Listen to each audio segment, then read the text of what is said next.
أعوذ بالله من الشيطان الرجيم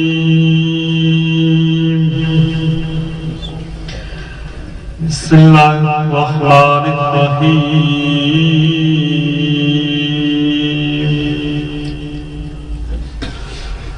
الحمد لله رب العالمين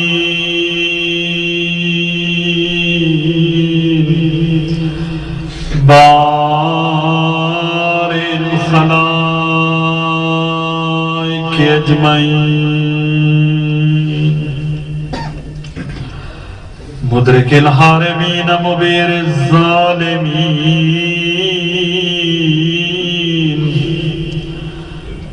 الصلاة والسلام على رسوله الكريم أبي القاسم محمد اللهم صل على محمد وآل محمد وأهل بيته الطيبين الطاهرين المعصومين المنتجبين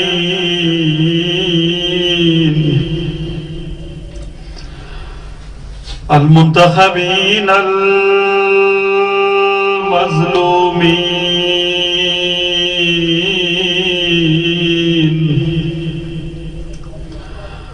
خصوصا على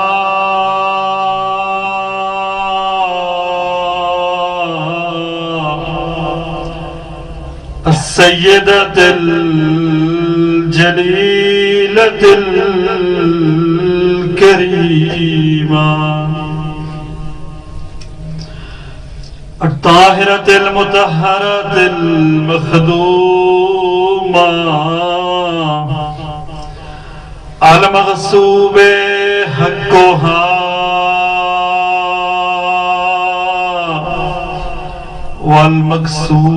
والمكسور ذلها والمعلوم قدرها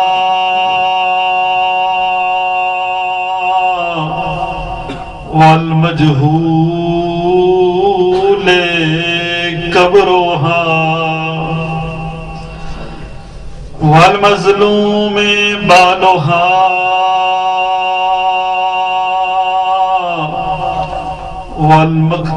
والمقتول ولدها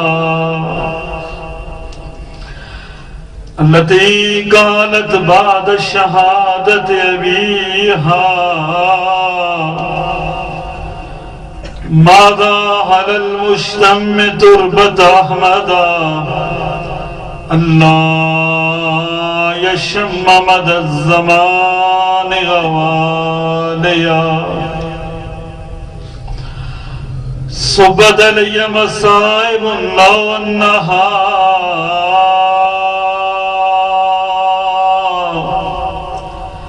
صبت على الأيام سرنا لياليا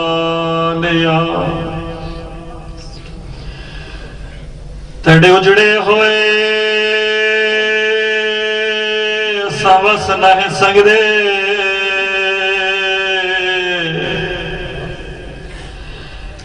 ایک بار نہیں لکھ بار کریں آزاد ساڑا زندگی دا کھا گئیے کی تہجیتیں بربادے تے وچ قبر حشر دے آن دماغوں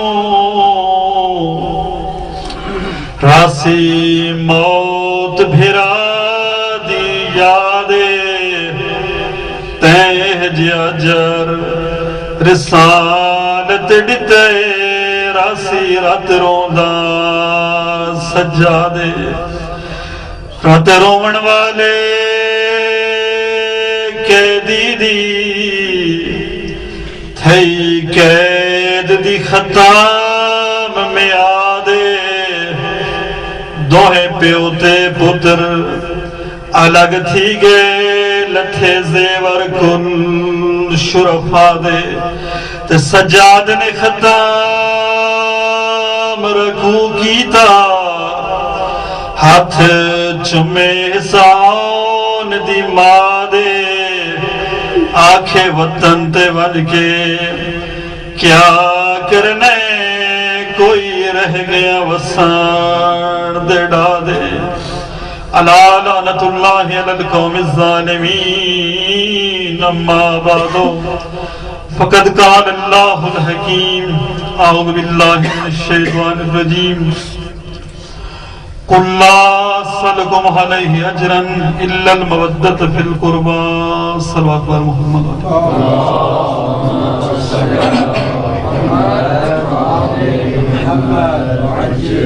نعرہ تکبیر، نعرہ رسالت، نعرہ حیدری، تاجیل امام زمان علیہ السلام بآواز بلند صلوات۔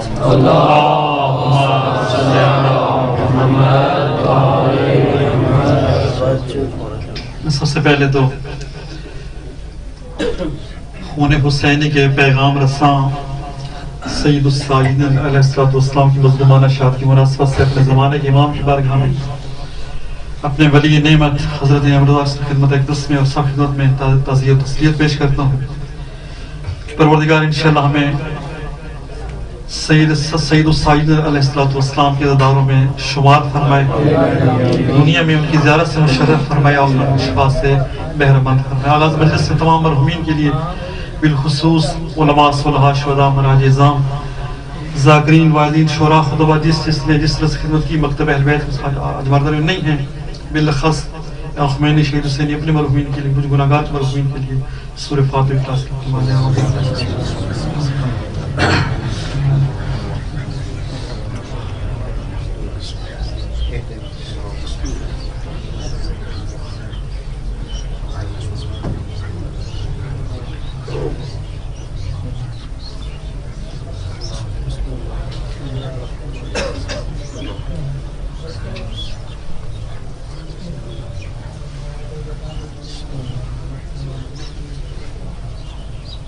پھر بھی زبانوں کو مطلب فرمایا ذکر صلوات کے ساتھ۔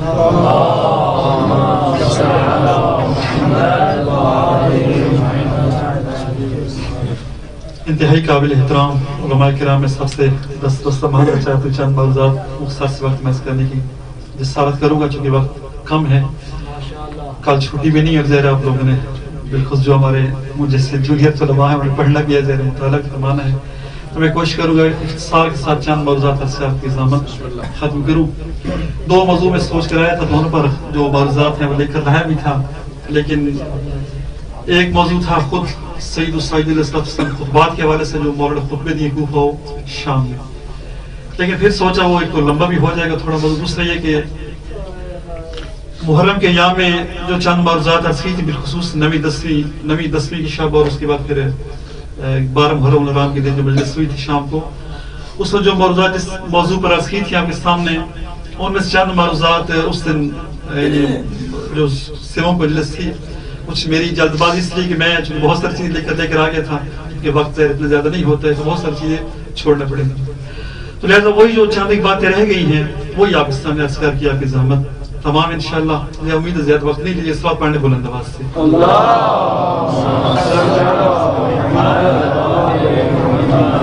ایک تو اس لیے کہ تاکہ جو چند باتیں رہ گئی وہ مکمل ہو جائیں گی، دوسرا حقیقت جو حضرات نے کلیئر کر دوں کہ موضوع تھا امامت و خلافت کے حوالے سے کہ پیغمبر خدا کے بعد حضور کی جانشینی کے حوالے سے موضوع تھا، کیا ہے جانشین بنایا ہے حضور نے یا نہیں بنایا، اور یہ سب سے بڑا اختلافی مسئلہ امت مسلم کے درمیان، اور اس لیے بھی یہ موضوع مناسبت رکھتے ہیں۔ آگے ساتھ حقیقت یہ ہے کہ کربلا کا عظیم واقعہ جو ہے اسی مسئلے پر ہوا ہے، کربلا کا عظیم واقعہ جو ہو رہا ہے وہ اسی وجہ یہی ہے کہ پیغمبر خدا کے بعد جو امت مسلم اختلاف تھا کہ حضور کے بعد جانشین کون بنے گا، اس کا جن کو جانشین بنائے گا اسی کے نتیجے میں ہوتی حضور کی وصیتیں نہ بھلائی جاتی، اور پیغمبر خدا کے بعد جن کو جانشین بنایا جانا چاہیے تھا اور بننا چاہیے تھا جن کو، انہیں بنایا جاتا تو نہ واقع کربلا رونما ہوتا اور نہیں پیغمبر خدا غیر معصوم جانشینوں کو تلوار سے ایسے شہید کیا جاتا۔ خود مظلوم کربلا کے حوالے سے یہ الفاظ ملتے ہیں کہ جب عاشور کے دن آپ نے چند خطاب فرمانے سے ایک خطاب جب فرمایا پوچھا مسئلہ کس وقت ہوئے زمین پر میرے علاوہ کوئی ہے جو پیغمبر خدا کا نواز ہو، خلیفہ کا نواز ہو، ساری باتیں جب پوچھا تو سب نے اقرار کیا کہ نہیں آپ کے علاوہ کوئی بھی نہیں ہے. پھر فرمایا بتاؤ میں نے کسی کو حق غصب کیا ہے، کوئی میں نے کسی کا خون ناحق بہایا؟ تو سب نے انکار کیا نہیں کچھ بھی نہیں کیا. پھر فرمایا فبما تستحلون دمی، مجھے بتاؤ میرا خون بہانے پہ کیوں تل گئے؟ تو سب نے ایک ہی جواب دیا تھا کہ حسین بغض آپ سے نہیں ہے، بغض علی ابیک، دشمنی آپ کے باپ سے ہے، دشمنی علی سے ہے، اور علی سے دشمنی کی وجہ سے ہم تمہیں اور آپ کو قتل کرنا چاہتے ہیں، شہید کرنا چاہتے ہیں. تو یہ حقیقت ہے کہ تمام مصائب جو اہل بیت اطہار پر ہوئے ان سب کی بنیاد وہی واقعہ تھا جو پیغمبر خدا کی شہادت کے دن رونما ہوا تھا.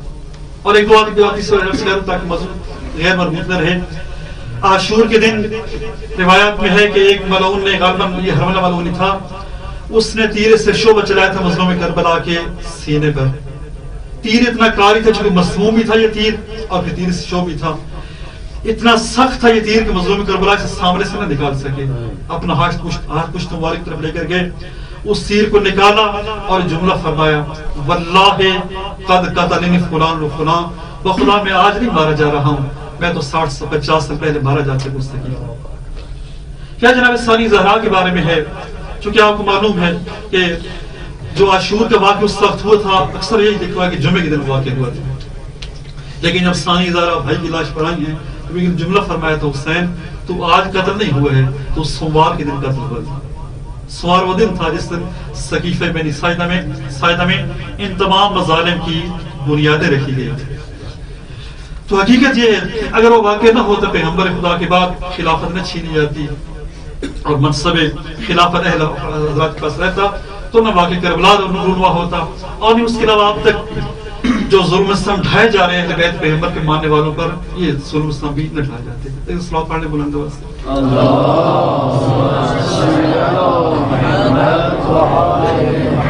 اور ایک اور وجہ اس موضوع کو چھیڑنے کی وجہ بھی تھی اور اس مکمل کرنے کی وجہ بھی وہ یہ ہے کہ آپ دیکھیں امت مسلم میں اختلافات سے انکار نہیں کیا جا سکتا ہے. کوئی ذی شعور آدمی، کوئی اعتماد آدمی اس بات سے انکار نہیں کر سکتے امت میں اختلافات پا جاتے ہیں. اصول میں اختلاف ہیں، فروع میں اختلاف ہیں. آپ فروع سے شروع کریں اصول تک چلے جائیں، ہر چیز میں اختلاف پایا جاتا ہے. یہاں تک چھٹے امام کی حدیث میں یاد آ رہی ہے کہ مولا فرماتے ہیں کہ ہمارے درمیان اور اہل قبلہ کے درمیان اگر اتفاق ہے تو صرف ایک چیز پہ اتفاق ہوا ہے، قبلہ رخ ہونے میں. یہ حدیث آپ نے یقیناً علماء کے سماعت فرمائی، ایک چیز میں اتفاق، اس میں کوئی اختلاف نہیں ہے. وہ بھی قبلہ رخ نماز پڑھتے ہیں، ہم بھی قبلہ رخ نماز پڑھتے ہیں. اس کے علاوہ دیکھ لیں فروع دین میں، دیکھ لیں کس چیز میں مکمل اتفاق موجود ہے. کوئی ایک ایسی چیز دکھا دیں، آپ وضو سے شروع کریں، نماز شروع کریں، جہاں تک چلے جائیں ہر چیز میں اختلاف ہے. اصول دین میں دیکھ لیں خود خدا کی وحدانیت کے حوالے سے خدا کے وجود میں کوئی اختلاف نہیں، لیکن خدا کی صفات کے حوالے سے کتنی اختلافات پائے جاتے ہیں. حضور کے وجود میں کوئی اختلاف نہیں، لیکن حضور کی صفات کے لحاظ سے کتنی اختلافات پائے جاتے ہیں. تو یعنی اصول میں اختلاف ہے، فروع میں کیا ہے؟ اختلاف ہے.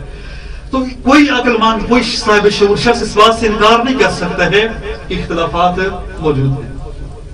اصول میں بھی اختلاف ہے، فروع میں بھی اختلاف ہے. پھر سوچنا تو چاہیے کہ اختلافات کی وجہ کیا ہے. لیکن ساری باتیں ٹھیک تو نہیں ہو سکتی ہے. آخر اسلام کے نوز باللہ کو بازیچہ اتفاق تو نہیں ہے کہ خدا کو جیسے مان لے، ٹھیک ہے نا، جیسے اس کے ساتھ مان لے کوئی مسئلہ نہیں ہے. فروع دین پر جیسے عمل کرنے کوئی مسئلہ نہیں ہے. ظاہر بازیچہ اتفاق تو نہیں مسئلہ، جس طرح سے جی چاہے مثلا نماز پڑھ لے انسان، ہاتھ کھول کے پڑھے یا ہاتھ باندھ کے پڑھے، باندھ کے پڑھے تو سینے کے اوپر ہاتھ رکھے، مثلا ناف کے اوپر رکھے، زیر ناف رکھے، جہاں بھی رکھے، کوئی مشکل نہیں ہے. ظاہر عبادات ہیں. ابھی بات میں کرتا ہوں اس نماز کے حوالے سے. تو یعنی ایک خود ایک مقام سوال ہے کہ کیا وجہ ہے یہ اختلافات کہاں سے پیدا ہو رہے ہیں. ایک صلوات پڑھنے بلند آواز سے.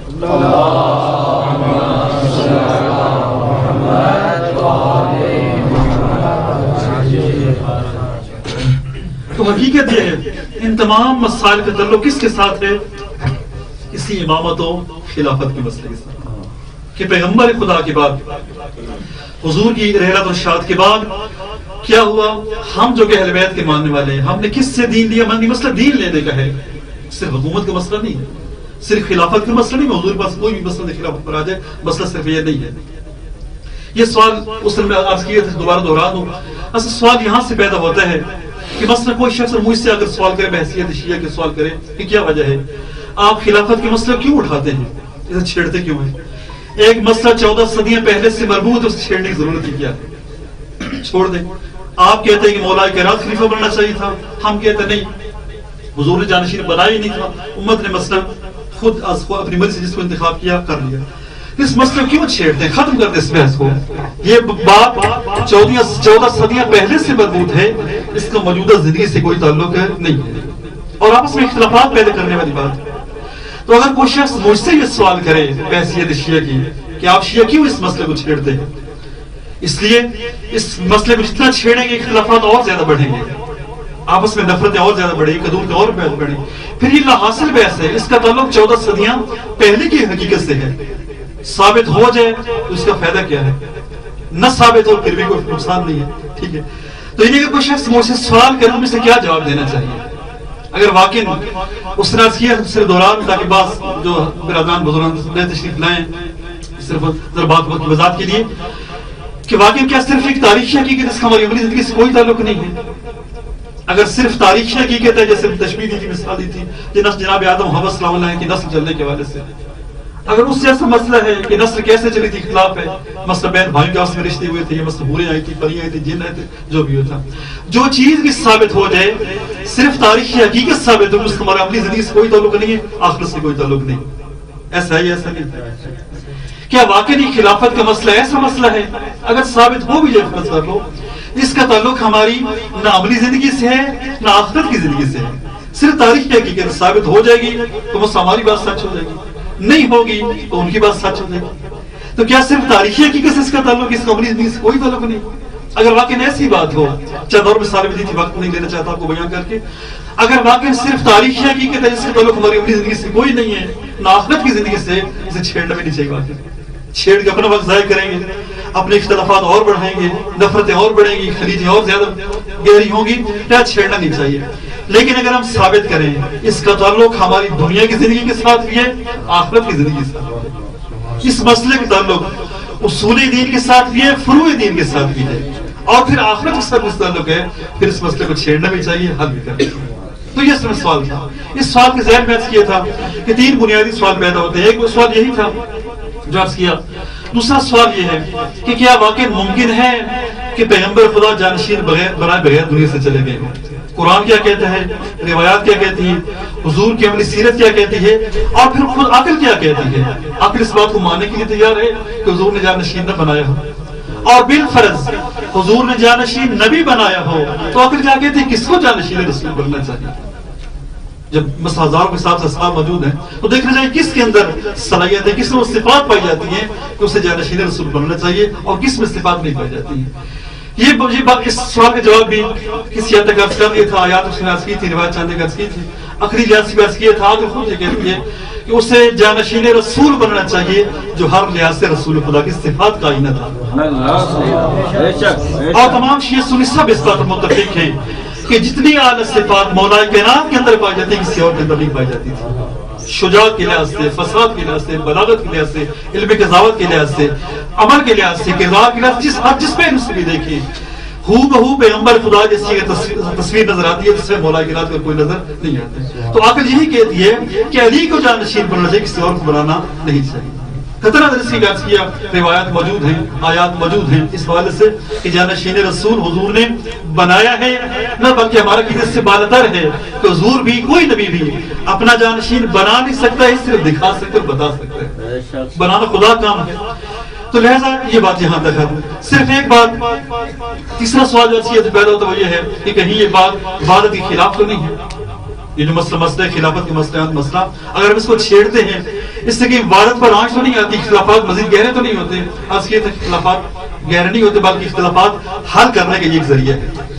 اور بات کا حقیقی مفہوم بھی یہی ہے کہ ہم کیا ہوں، جو مسلمانوں میں اختلاف ہے، اصول میں اختلاف، فروع میں اختلاف ہے، اس اختلاف کو حل کر کے حقیقی عبادت قائم ہونی چاہیے. یہ حقیقی عبادت ہے، نہ یہ صرف اکٹھے ہو جائیں مخدوش خلاف مسلمان متحد ہو جائیں، آپس میں اختلافات ایسے کہ ایسے رہے، اصول میں اختلاف رہے، فروع میں اختلاف رہے. بلکہ حقیقی وحدت یہی ہے کہ ہم کیا کریں، آپس میں بحث کریں، مباحثہ کریں، مناظرہ کریں، ایک چھت کے نیچے رہنے والے بھائیوں کی طرح سے بحث گفتگو کریں، ایک دوسرے قائل کرنے کی کوشش کریں، اصولی اختلافات کو بھی حل کریں، فروعی اختلافات کو بھی حل کریں، تاکہ اصولی اختلافات بھی حل ہو جائیں، فروعی اختلافات بھی حل ہو جائیں، اور حقیقی معنی میں وحدت قائم ہو جائے. اور جب تک یہ وحدت قائم نہیں ہوتی ہے اس وقت تک مشترکہ دشمن کے سامنے سیسے ملائی ہوئی دیوار بنے رہے. ایک دوسرے کے کفر کے فتوے نہ دیں، شرک کے فتوے نہ دیں، آپس میں لڑے بھیڑے نہیں، بلکہ مشترکہ دشمن کے سامنے سیسے پلائی ہوئی دیوار بن گئے۔ تو یہ سوال بھی کسی حد تک یہ تھا۔ تو رہ جاتی ہیں چند ایک باتیں۔ ایک بات یہ ابھی عرض کرتا ہوں آخر میں دو چیزوں کی شکل میں کہ واقعی یہ مسئلہ جو ہے صرف تاریخی حیثیت نہیں رکھتا ہے، خلافت کا مسئلہ، امامت کا مسئلہ تاریخی حیثیت نہیں رکھتا، بلکہ اس کا تعلق ہماری عملی زندگی کے ساتھ ہے، موجودہ زندگی کے ساتھ بھی اور آخرت زندگی کے ساتھ تعلق ہے۔ اس مسئلے کو چھیڑنا بھی چاہیے، شیعہ سنی سب بھائیوں مل کر بیٹھنا بھی چاہیے، بحث بھی کرنی چاہیے، اور آپس میں جتنے اختلافات ہیں چاہے اصولی ہیں یا فروعی ہیں ان سب کو حل بھی کرنا چاہیے۔ چند ایک سوالات ہیں یہاں پر، خود اپنے اہل سنت بھائیوں سے چند ایک سوالات ہیں، میں صرف چند ایک سوالات آپ سے اس کا دو بار سوال ساتھ کرنا چاہتا ہوں۔ پہلا سوال یہ ہے کہ اہل سنت بھائی ہمارے اس سوال سے بیان کیا تھا کہ ہمارے اہل سنت بھائی آپ جو ہیں آپ پیغمبر خدا سے پہلے کسی نبی کے بارے میں اور کسی وسیع و نقیب و حواری کے بارے اس بات کے قائل نہیں ہیں اس سے خود عوام نے منتخب کیا تھا۔ آپ کا یہ عقیدہ ہے آدم سے لے کر عیسیٰ تک کسی نبی کے بارے آپ کا یہ عقیدہ نہیں ہے کہ اسے عوام نے انتخاب کیا تھا، نہیں کسی نبی اور رسول کے وسیع کے بارے، خلیفہ کے بارے، وزیر کے بارے، جانشین کے بارے، اس کے نقیب یا حواری کے بارے آپ کی عقیدہ نہیں ہے اسے عوام نے انتخاب کیا تھا۔ تو کیا وجہ ہے جب آخری رسول پر بات آتی ہے تو آپ یہ فرمانے لگتے ہیں کہ آخر رسول کے جانشین خود عوام انتخاب کرے گی، خود رسول نے انتخاب نہیں کیا؟ یہ آپ سے بڑا سوال ہے، کیا وجہ ہے؟ ایک کم 1,33,000 انبیاء کے بارے تو آپ کا یہ عقیدہ ہے خود نبی کو بھی خدا نے بنایا، ان کے جانشین بنے تو خدا نے بنائے، لیکن جب آخری نبی کی بات آتی ہے یہاں پر اس سوچ سے کیوں پھر جاتے ہیں اور کیوں اس بات قائل ہو جاتے ہیں کہ آخری نبی نے جانشین نہیں بنایا تھا، خود امت نے ان کا جانشین بنایا ہے؟ ایک سوال ہے۔ دوسرا سوال یہ ہے کہ دیکھیں اسلام کے بارے میں کیا ہے، الاسلام و التسلیم، اسلام تسلیم کا نام ہے، سر تسلیم خم کرنے کا نام ہے۔ جو کچھ حضور لے کر آئے ہیں، پہلی بات حضور جو کچھ خدا کی طرف سے آئے، بتانے والے کون ہے؟ حضور بتانے والے۔ تو جو کچھ حضور خدا کی طرف سے لے کر آئے ہیں ہر چیز کے سامنے سر تسلیم خم کرنا چاہیے۔ ایسا نہ ہو بس کہ جس چیز کو ہمارا دل چاہے اس سے ہم مان لیں اور جو ہمارے مزاج کے خلاف اسے ماننے سے انکار کرتے ہیں، یہ بات صحیح ہے۔ یہ بات مانی نو میں بعض ونکفر بعض، ہم بعض سے ایمان لاتے ہیں، بعض سے کیا کرتے ہیں کفر کیا کرتے ہیں، بعض کو چھوڑ دیتے ہیں، یہ بات صحیح نہیں۔ اب کیا وجہ ہے؟ ایک چھوٹی سی چھوٹی چیز ہے، بیت الخلاء کے آداب ہیں، حتی مسواک تک کے آداب ہیں، اس حد تک سنتوں کو تو آپ تسلیم کرتے ہیں کہ حضور نے سنت دی ہیں، ان تمام سنتوں کو آپ لینے کے لیے تیار ہیں، لیکن اتنی بڑی سنت ہے حضور کو اور اتنا بڑا مسئلہ ہے کہ حضور نے اپنے بعد جانشین کی سبرت سے تسلیم کرنے کے لیے تیار نہیں۔ کیا وجہ ہے؟ اس نے چند آپ سے روایت کی تھی کہ پیغمبر خدا نے نہ صرف یہ کہ بتایا میرے بعد میرے کون جانشین ہوگا، بلکہ 12 اماموں کے نام تک لیے ہیں حضور نے۔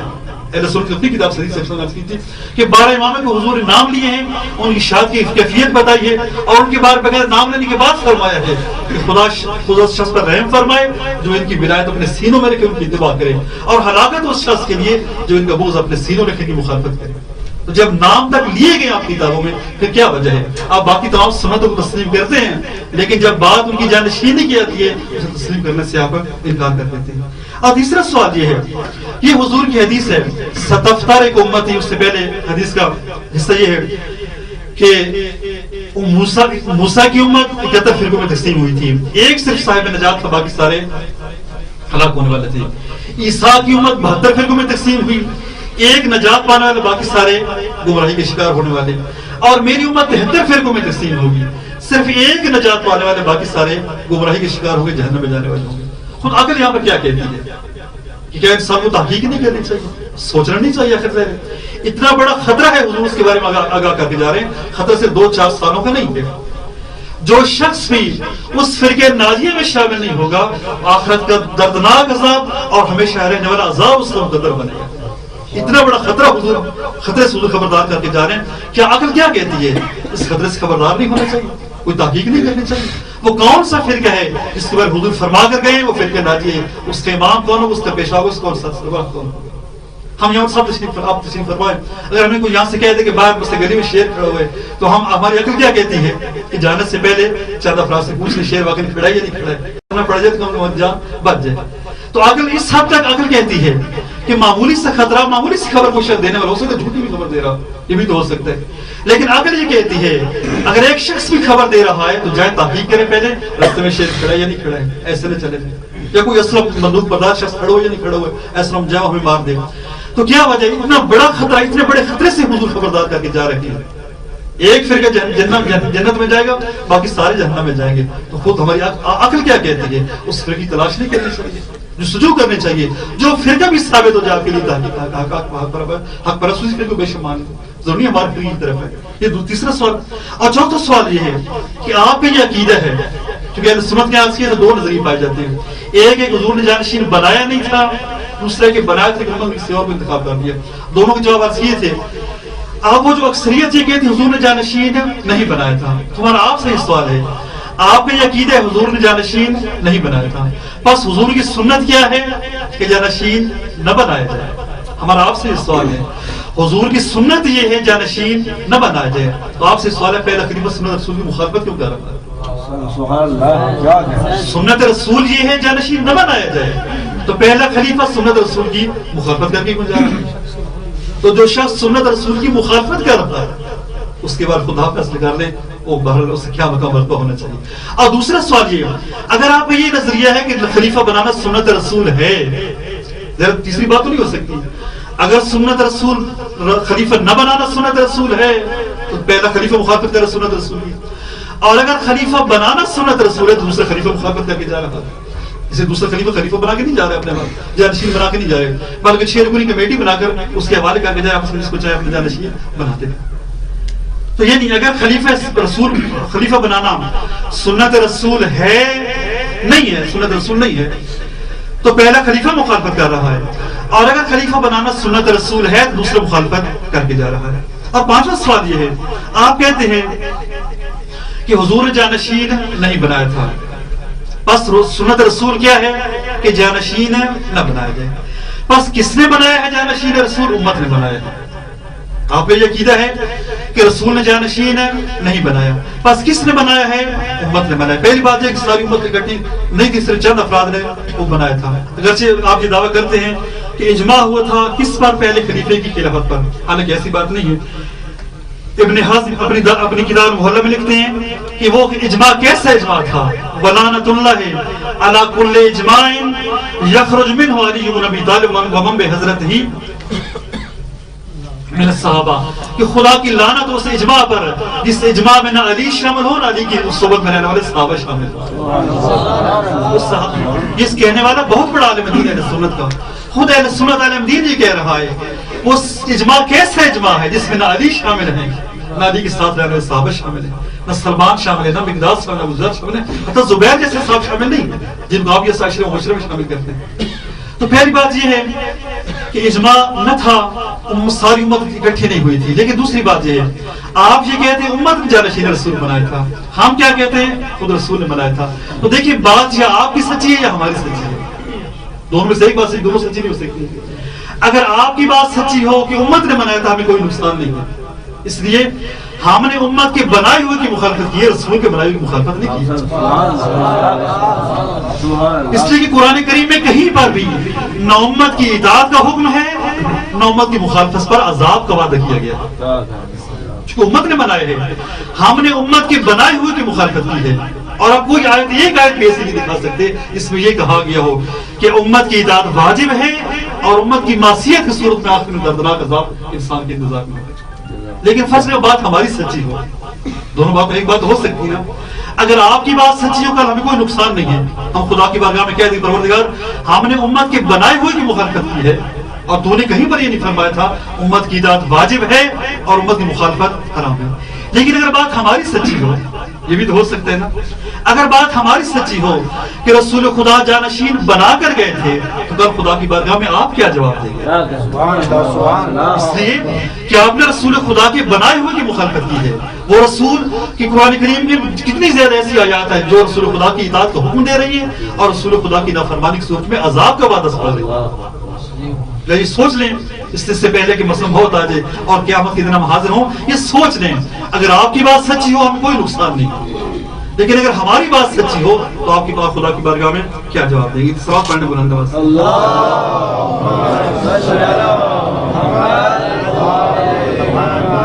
اور یہیں پر ایک بات یہ بھی آپ نے سنا ہوگا، سنا بھائی ہمارے یہ کہتے ہیں، وہ کہتے ہیں کیسے ہو سکتا ہے اتنی زیادہ آیات کے باوجود، جو آیات ہم پیش کرتے ہیں مولا کائنات خلافت کے حوالے سے، اتنی زیادہ آیات کے باوجود اور اتنی زیادہ مسلم روایات کے باوجود کیسے ہو سکتے ہیں اصحاب پیغمبر خدا کی ساری روایات کو پس پشت ڈال دیں، آیات کو پس پشت ڈال دیں اور رسول خدا کے فرمان کو چھوڑ کر کسی اور کو جانشین رسول کو ہو کیسے سکتا ہے؟ اس سوال آپ نے بھی سنا ہوگا، کہتے ہیں کیسے ہو سکتا ہے؟ کیا ممکن ہے کہ پیغمبر خدا کی ساری روایات کو چھوڑ دیں، پس پشت ڈال دیں؟ اور پھر جو بظاہر اٹھائے گئے پیغمبر خدا کی شاد کے بعد ان کی اکلوتی بیٹی پر، پھر ان کے بعد باقی ان معصوم جانشینوں پر، کہتے ہیں کیسے ہو سکتا ہے کہ پیغمبر خدا کی تربیت یافتہ لوگ جو ہیں، یہ ان کے الفاظ ہوتے ہیں کہ پیغمبر خدا کی تربیت یافتہ لوگ کیسے ہو سکتا ہے کہ رسول خدا کی رحلت کے فوراً بعد پیغمبر خدا کی ساری حدیث کو یکسر بھول جائیں، آیات کو بھول جائیں، اور نہ صرف یہ کہ ان کے بنائے ہوئے جانشین کو چھوڑ کر کسی اور کو جانشین رسول بنا لیں، بلکہ ان کے گھر پر حملہ بھی کریں، ان کے دروازے کو آگ بھی لگائیں، اور ان کی اکلوتی لخت جگر پر وہ مظالم بھی ڈھائیں، اس بیٹی کو یہ کہنا پڑے کہ بابا صبت علیہ مصائب اللہ صبت علی الایام سرنا لیالیا۔ کہتے ہیں کیسے وہ کہہ سکتا ہے؟ اس کا جواب خود قرآن کریم میں موجود ہے۔ قرآن کریم میں اس کا جواب کیا ہے کہ دیکھیں جن اصحاب نے یہ سارا کچھ کیا ہے ان کا رسول خدا سے خونی رشتہ تو نہیں، نہ رسول خدا کے سگے بیٹے ہیں نہ سگے بھائی ہیں۔ قرآن کریم میں ایسے واقعات ملتے ہیں جہاں پر نبی کے بیٹے ہیں، جناب آدم کے دونوں بیٹے ہیں نا، قابیل و حابیل، اگر دونوں نبی کے بیٹے ہیں، قابیل بھی نبی کے بیٹا ہے، حابیل بھی نبی کے بیٹا ہے، اگر ایک سگا بھائی، دونوں نبی کے بیٹے ہیں، اگر سگا بھائی سگے بھائی کا خون بہا سکتا ہے، سگا بھائی سگے بھائی کا گلا کاٹ سکتا ہے، خون بہا سکتا ہے، تو صاحب سے کیا توقع نہیں کی جا سکتی رسول خدا کے حدیث پر کیا توقع نہیں کی جا سکتی؟ جناب یوسف کے بیٹے ہیں، نبی کے بیٹے ہیں، نبی نے تربیت کی ان کی، نبی تربیت کرنے والا ہے، اور بچپن سے رسول خدا نبی ان کی تربیت کرنے والے ہیں۔ کیا وجہ ہے؟ یہ جو جن اصحاب نے یہ سب کچھ کیے، یہ تو کوئی 40 سال اسلام لا رہے، کوئی 15 سال کو اسلام لا رہے، کوئی 10 سال رسول خدا کے ساتھ رہے، کوئی 2 سال رہے، ٹھیک ہے نا؟ تو جو بچپن سے پہلے کہ نبی کی زیر تربیت رہے ہیں جناب یوسف کے بیٹے، اگر وہ سگے بھائی ایک دوسرے بھائی کو کنویں میں ڈال سکتے ہیں، پھر اس قتل کا پروگرام بنا سکتے ہیں، اب دوسرے اس قتل سے باز آ کر اسے کنویں میں ڈال سکتے ہیں، تو پھر اصحاب سے کیا توقع کی جا سکتی؟ یہ کہنا یہ بالکل بوگس قسم کی بات ہے کہ کیسے ہو سکتا ہے رسول خدا کے بعد ان کے اصحاب رسول خدا کی ساری حدیث کو پس پشت ڈال دیں اور رسول خدا کی ساری باتوں کو بھول جائیں۔ یہ تربیت رسول پہ حق آتا ہے نعوذ باللہ کہ رسول نے تربیت صحیح نہیں کرنی، بات تربیت کی نہیں ہے، بات اندر کے نفس کی ہے، اندر کے ظرف کی ہے۔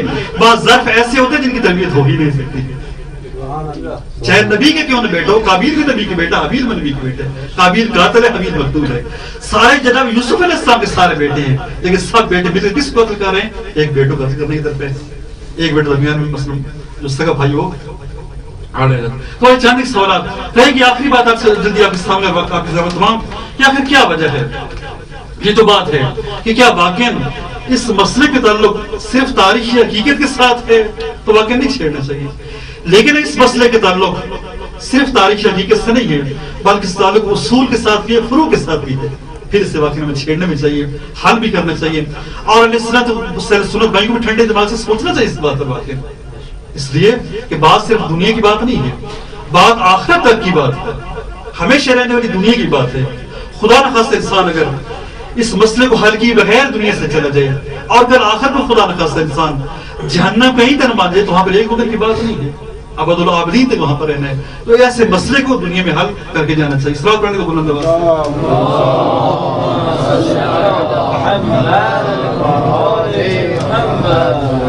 میں چاہتا ہوں آیات کو روایت کو چھوڑتا ہوں جن روایت میں حضور نے فرمایا مسئلے کے عبادات جو ہے ان کی ولایت مکمل نہیں، صرف یہ عبادت کرنا چاہتے۔ پہلی بات یہ ہے کہ دیکھیں ہم سب انسان کس کے لیے خلق ہوئے ہیں؟ خدا کی بندگی کے لیے، خدا کی بات کے لیے، ٹھیک ہے؟ وَمَا خَلَقْتُ الْجِنَّ وَالْإِنسَ إِلَّا لِيَعْبُدُونِ۔ اب خدا کا بننے کے لیے دو کام کرنے پڑیں گے، ایک کیا کرنا پڑے گا؟ ایمان لانا پڑے گا، اس کا تعلق کس کے ساتھ ہے؟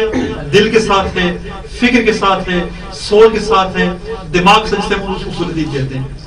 دوسرا کام کیا کرنا پڑے گا؟ خدا کی بندگی کرنی پڑے گی، عبادت کرنا پڑے گی، اس کا تعلق کس کے ساتھ ہے؟ اعضاء و جوارح کے ساتھ ہے، جنہیں ہم فروع دین کہتے ہیں۔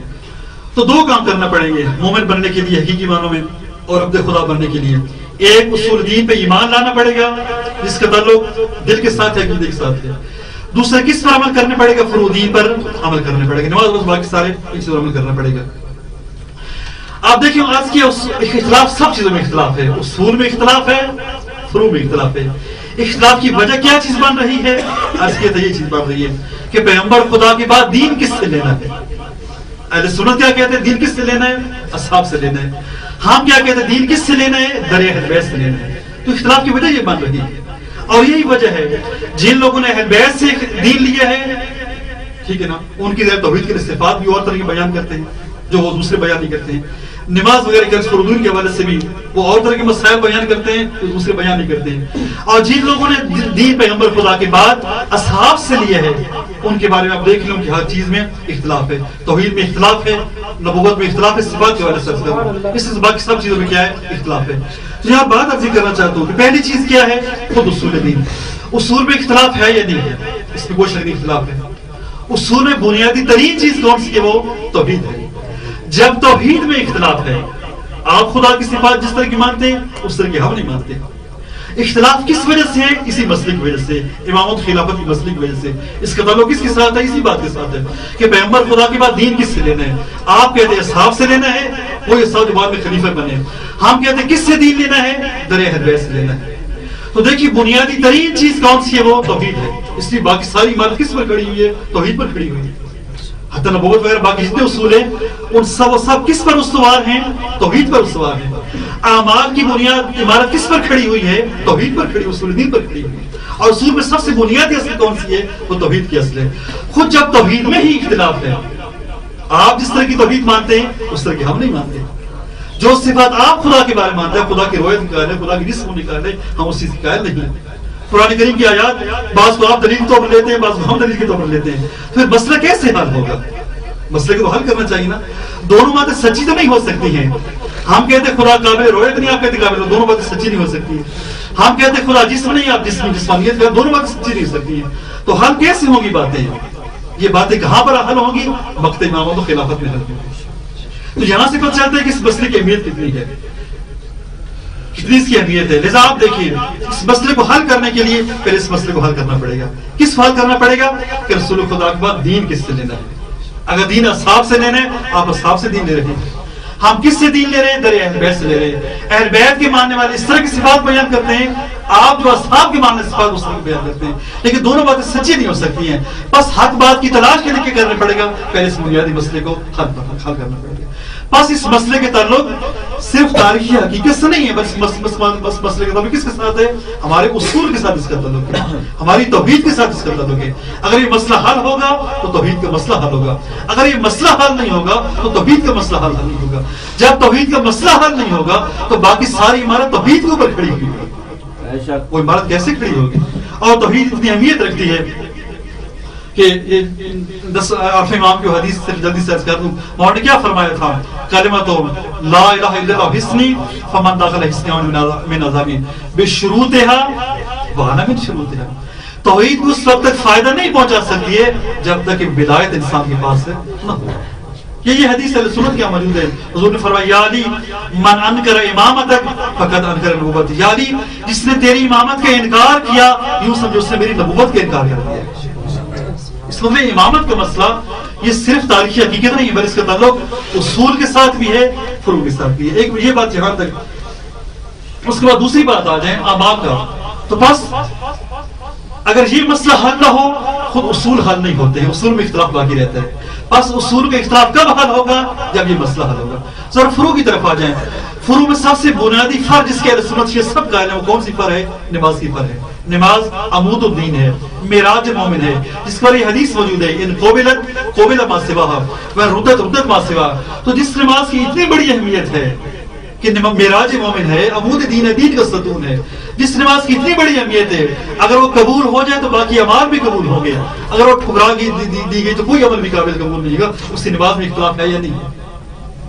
صرف ہاتھ باندھنے کا مسئلہ یا باقی ساری نماز میں دیکھیں اختلاف, آخر تک اختلاف ہے یا نہیں ہے؟ تو دیکھیں نماز ایک ٹھیک ہوگی نا, یا ہاتھ کھول کے پڑھنے والی نماز ٹھیک ہوگی یا ہاتھ باندھ کے پڑھنے والی ٹھیک ہوگی. ظاہر نماز نعوذ باللہ کو مذاق تو نہیں ہے. میں نے اہل سنت کے ایک نوجوان عالم سے سوال کیا تو انہوں نے یہ جواب دیا کہ حضور نے دونوں طرح سے نماز پڑھی ہے, ہاتھ کھول کے پڑھتے رہے, ہاتھ باندھ کے پڑھتے رہے, اور پھر باندھ پکڑنے کے خود ان کے الفاظ تھے, پھر کہتے باندھ نیچے ہاتھ رکھتے. تو میں آج کی قبلہ یہ پھر نماز بھی مذاق ہو گیا نا.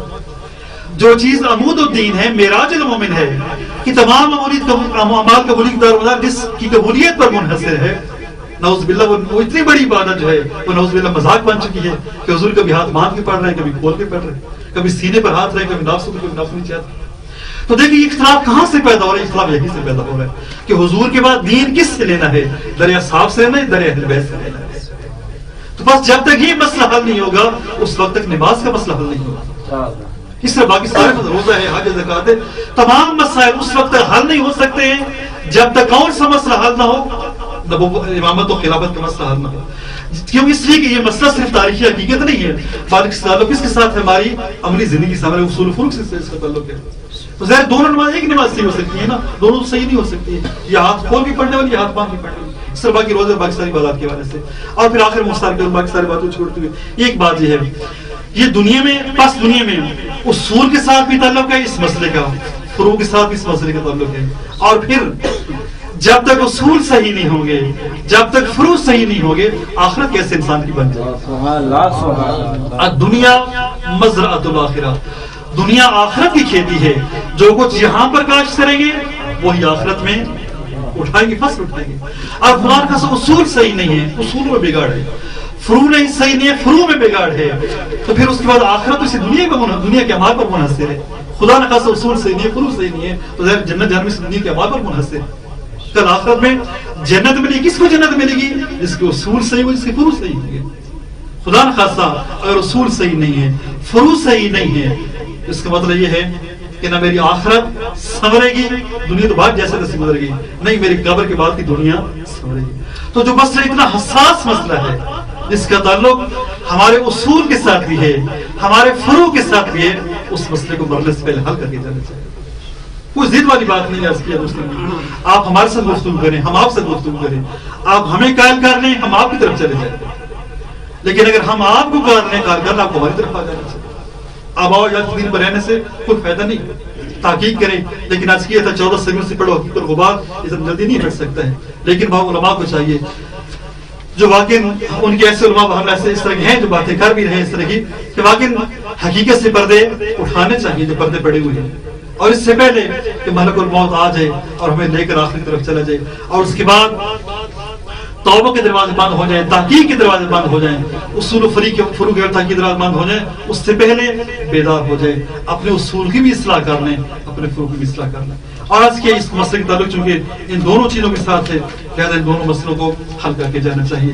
اور اسی حوالے سے 2-3 حدیث تھی, لیکن آج کرنے کا وقت نہیں ہے. یہ جو آیت آپ نے پڑھی ہے اللہ صلی اللہ علیہ اجرن الا المودۃ فی القربى, اس کے ذہن میں بہت اچھی حدیث لکھی ہوئی ہیں, اور خود وہ علماء کہتے ہیں کہ جو آیت کہہ رہی ہے یہ خالی محبت نہیں مانگ رہی ہے امت سے, بلکہ یہ آیت یہ مانگ رہی ہے پیغمبر خدا کی زبان سے امت سے کہ میرے بعد تم کیا کرو, میرے بعد سارا دین کس سے لو, میرے بعد دریا اہل بیت سے لو. اللہ صلی اللہ علیہ اجرن الا المودۃ فی القربى. پھر اس کے بعد دوسری آیت میں ہے کہ جو میں نے تم سے اجر مانگا ہے یہ کس لیے مانگے, نہ سمجھ کر میری ذات کو فائدہ ہے, بلکہ کیا ہے الا من شاء ان یتخذ ربی سبیلا, یہ وہ اجر ادا کرے جو چاہتا ہے کہ راہ خدا کی طرف چل کر جائے. اور سبیل سے مراد کون ہے؟ خدا نے سنت کی روایت موجود ہے, سبیل سے مراد اہل بیت اطہار. کوشش خدا تک پہنچنا چاہتے ہیں تو کس کے ذریعے پہنچے گا؟ دریا اہل بیت کے ذریعے. لیکن افسوس یہی ہے کہ جن اہل بیت کے بارے اس حد تک تاکید فرما کر گئے تھے پیغمبر خدا کہ لا اسألکم علیہ اجرا الا المودۃ فی القربى, نہ فقط ان سے دین کی محبت دل میں رکھنا بلکہ پورا دین ان سے لینا. افسوس نہ فقط ایک امت نے ان سے دین نہ لیا, نہ ان سے اصول لیے, نہ ان سے فروع لیے, بلکہ ظاہری محبت جو دل میں ہونی چاہیے تھی وہ محبت پہ دلوں باقی نہ رکھی. اور اس حد تک اہل بیت پیغمبر پر ظلم سمجھ آئے کہ جس مسموم امام کی شہادت کی شب ہے وہ یہ فرماتے ہوئے نظر آتے ہیں کہ ابھی تم ہمارے جد بزرگوار فرما کر گئے تھے کہ لا اسألکم علیہ اجرا الا المودۃ فی القربى, اگر محبت کی بجائے یہ فرما کر جاتے نا کہ میرے قرابہ داروں سے دشمنی کرنا, تو جو دشمنی اب تک امت نے کی ہے اس سے دشمنی نہیں کر سکتے تھے. کتنی بدترین دشمنی امت نے کی ہے جو نہ کسی نبی کی امت نے کسی نبی کی امت نے بھی اپنے نبی کے اولاد کے ساتھ نہیں کی. سجاد اسیر جور ہوئے صد حیف کسی نے یہ نہ کہا. سجاد اسیر جور ہوئے صد حیف کسی نے یہ نہ کہا. یہ پاؤں ستون کعبہ ہے زنجیر کسے پہناتے ہیں. عاشور کے دن جب آئے ہیں نا مظلوم کربلا خیموں میں الوداع کرنے کے لیے، جب آئے نا سید سجاد کے خیمے میں، مظلوم سید سجاد نے دیکھا میرے بابا مجھے ملنے کے لیے آ رہے ہیں. ثانی زہرا نے اپنی آغوش میں لیا ہوا تھا سید سجاد کو، سہارا دے کے بیٹھی ہوئی تھی. فرمایا پھوپھی جان مجھے تکی کہ مجھے سہارا دیں تاکہ میں بابا کے استقبال کر سکوں، میرے بابا مجھے ملنے کے لیے آ رہے ہیں. سہارا دیے ثانی زہرا نے، اٹھ کر بیٹھے. جب بیٹھے نہ آئے مظلوم کربلا سامنے، پہلا سوال یہ کہ سید سجاد نے بابا جان این ہم یا عباس، میرے چچا عباس کہاں ہیں؟ آپ اکیلے نظر آ رہے ہیں. مظلوم کربلا یہی فرمایا بیٹا جان قد قتلا، عباس نے فرات کنارے بازو بٹا کے سو چکے ہیں. بس یہ سننا تھا سید سجاد پر غشی داری ہوگی، بے ہوش ہو گئے، برداشت نہ کر سکے میرے چچا مارے جا چکے ہیں. شاید یہ سوچ کر بے ہوش ہوئے ہوں گے ظاہر جب عباس نہیں رہے تو پھر بہت کون رہا ہوگا. جب ہوش میں دوبارہ سوال کی بابا این آخی علی الاکبر، میرے بھائی اکبر کہاں چلے گئے ہیں؟ فرمایا بیٹا قد قتل اکبر مارے جا چکے ہیں. پھر اگلا سوال کیا ایک ہی دوبارہ سوال کرتے فرمایا پس بابا جان این حبیب بن مظاہر، این مسلم بن اسجا، این زہیر بن کین، ایک ایک بار سوال کرتے رہے. مولانا نے فرمایا بیٹا کب تک پوچھتے رہو گے؟ مختصر کروں اس وقت خیمے میں مردوں میں یا میں بچے ہوں یا تو بچے، اس کا مارے جا. جب یہ سنا نا میرے بابا اکیلے رہ گئے ہیں، زینب کبریٰ سے فرمایا پھوپھی جان مجھے عصا بھی لا کر دیں، مجھے تلوار بھی لا کر دیں. پوچھے بیٹا کیا کرنا چاہتے ہو؟ عرض کی بابا جان میں عصا کا سہارا لے کر تلوار لے کر آپ کی دفاع کے دشمن سے لڑنے کے لیے جانا چاہتا ہوں. فرمایا سجاد بیٹا تیرا محاذ شام کا بازار بنے گا، تیرا محاذ کوفہ شام کے بازار ہیں، تیرا محاذ کربلا نہیں ہے. تو میرے پاس زندہ رہے تاکہ نسل امامہ چلتی رہے، آل محمد کی نسل چلتی رہے. دوسرا یہ جو یتیم میرے بعد ہو جائیں گے، یہ جو بیوہ عورتیں ہو جائیں گی، ان ماں بہنوں کو کون لے کر جائے گا؟ ان کے سہارا تو نہیں ہوگا. دوسرا سے مولا یہ فرمانا چاہتے سجاد تیرا محاذ مجھ سے کہیں زیادہ سخت ہے، میری جنگ مردوں کے ساتھ ہے، میں مرد ہوں، میرے ہاتھ میں تلوار ہے، میں ان کے ساتھ جنگ کر رہا ہوں. لیکن تیرا محاذ بہت سخت ہے، تیرا محاذ شام کا بازار ہوگا، تیرا محاذ کوفہ شام کا بازار دربار ہوں گے، تیرے ساتھ مائیں بہنیں اور پھوپھیاں ہوں گی جن کی سروں پر ردائیں نہیں ہوں گی، ان کے ساتھ تو اتنا بڑا سفر کرنا ہے، تو نے وہاں پر جنگ کرنی ہے.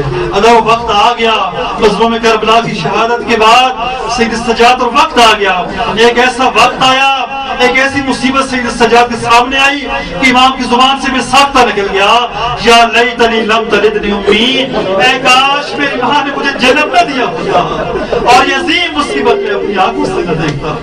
سید سجاد سے جب بھی پوچھا جاتا مولا آپ نے اتنا کٹھن سفر کیا ہے، سب سے زیادہ مصیبتیں کہاں پر آ پائی تھی؟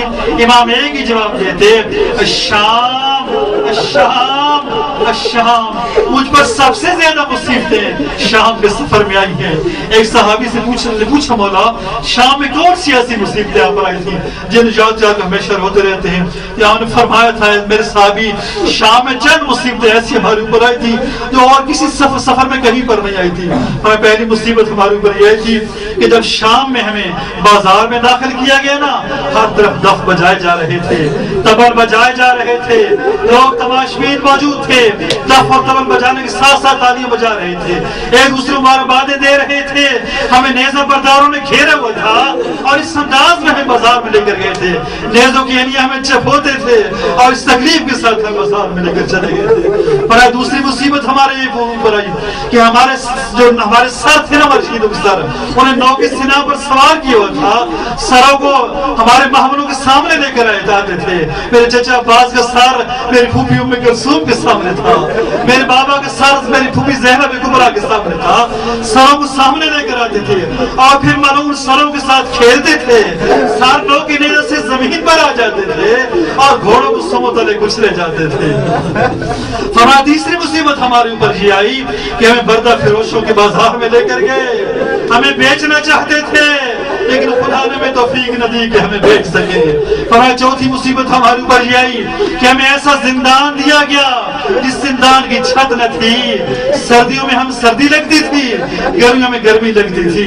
فرمایا پانچویں مصیبت ہمارے اوپر یہ آئی کہ ہمیں کیا کیا، صبح سے لے کر شام تک بازاروں میں، درباروں میں اور گلیوں میں پھراتے رہے اور بلند آواز سے یہ کہتے رہے کہ انہیں مارو، ان کی اسلام میں کوئی حرمت نہیں ہے، ان کا کوئی احترام نہیں ہے۔ فرمایا چھٹی مصیبت ہمارے اوپر یہ آئی کہ ہمیں یہود و نصارہ کے محلے میں لے کر گئے اور یہ اعلان کیا گیا، اے یہود و نصارو، یوسی علی کی بیٹیاں ہیں، جس علی نے خیبر و خندق میں تمہارے بزرگوں کو مارا تھا، آؤ آ جا کر علی کی بیٹیوں سے اپنا انتقام لے لو۔ فرمایا جب یہ کہا نا وہ ساری عورتیں اپنے چھتوں پر سوار ہو گئیں، کس نے پتھر برسایا ہمارے اوپر، کس نے گرم پانی برسایا، کس نے جلتی ہوئی لکڑی ہمارے اوپر برسائی، کس نے آگ کے انگارے پھینکے اور فرماتی آگ کا ایک انگارہ میرے امامے کے اوپر گرا۔ اب ہاتھ تو بندھے ہوئے تھے، چونکہ ہاتھ بندھے ہوئے تھے میں آگ کا انگارہ نہ ہٹا سکا، نہ فقط میرا ماما جلا بلکہ میرا سر بھی جل گیا۔ لعنت اللہ علی القوم الظالمین وسیعلم الذین ظلموا ای منقلب ینقلبون۔